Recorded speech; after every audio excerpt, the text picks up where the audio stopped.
Hey everyone, I'm Paul, also known as Pabro. And I'm Andre, also known as Meddler. Today is May 4th. May the 4th be with you, if you observe. I observe.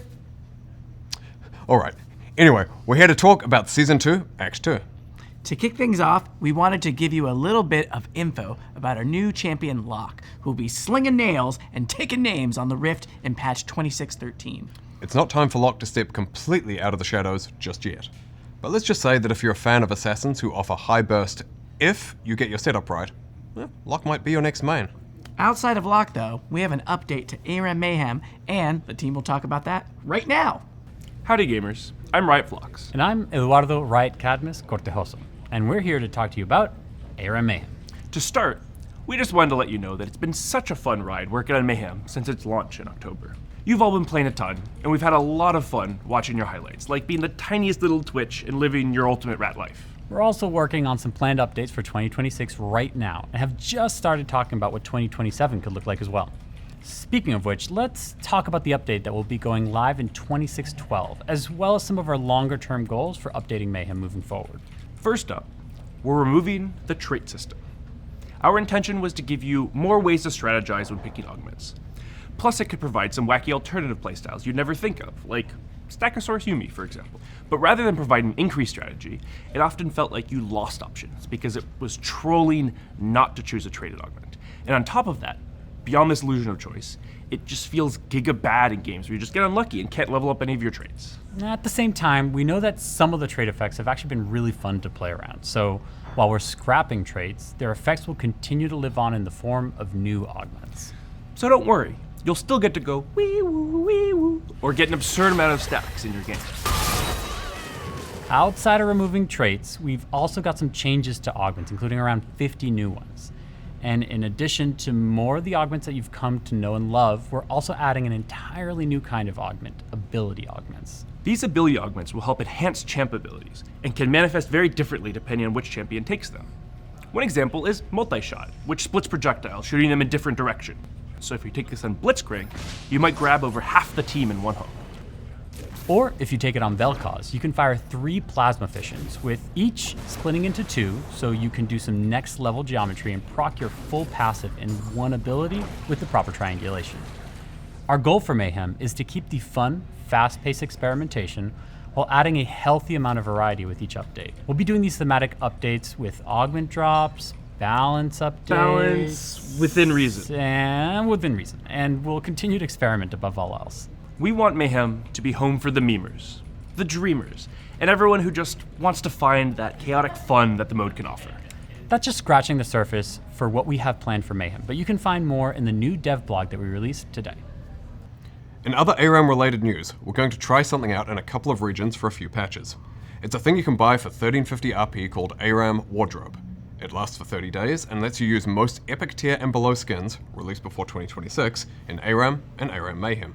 We'll be testing in Oceania and Brazil, so let us know what you think, whether you get the chance to try it out or if you just have questions and thoughts. Okay, speaking of skins, you know what Season 2 really needs, Andre? I'm sure I have no idea what you're going to suggest, Paul. Demons! At the beach.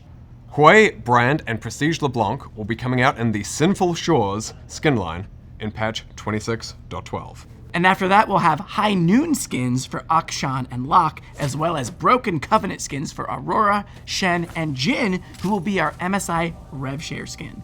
Then in July, we'll have the 2025 World's Winners skins, and our Victoria skin for Season 2 will be everyone's favorite knife cat, Rengar. All right, shifting gears a bit, we want to talk about a new, old, experimental rank queue that we're trying out. Ranked 5s will be running at set times on weekends from June 26th to September 6th.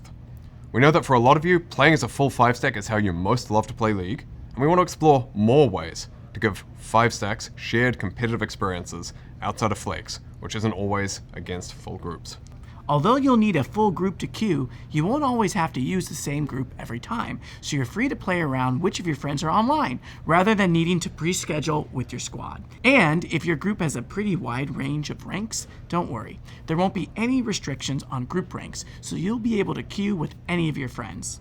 Now, you might be wondering, why just set times on weekends? To get a really good ranked 5s experience, we need to match equal skill teams together.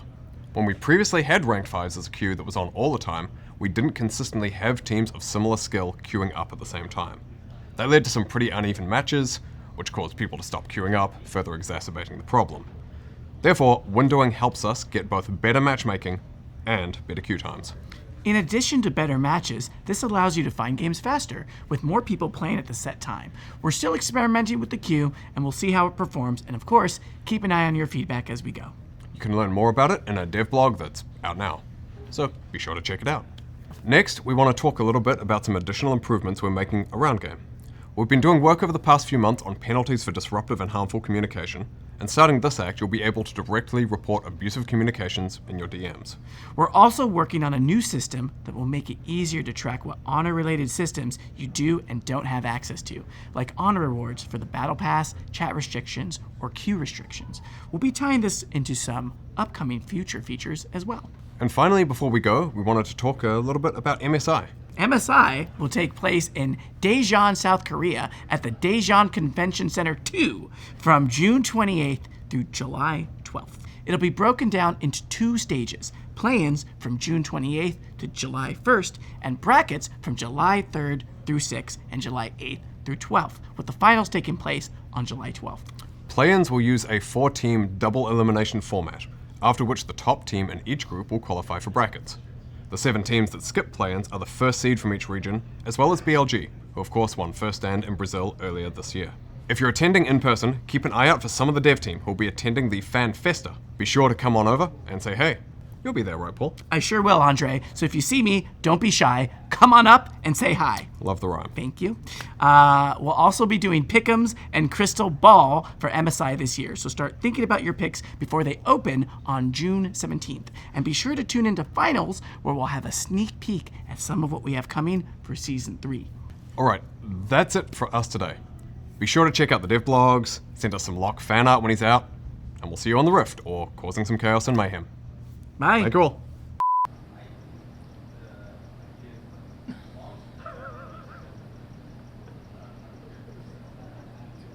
Okay.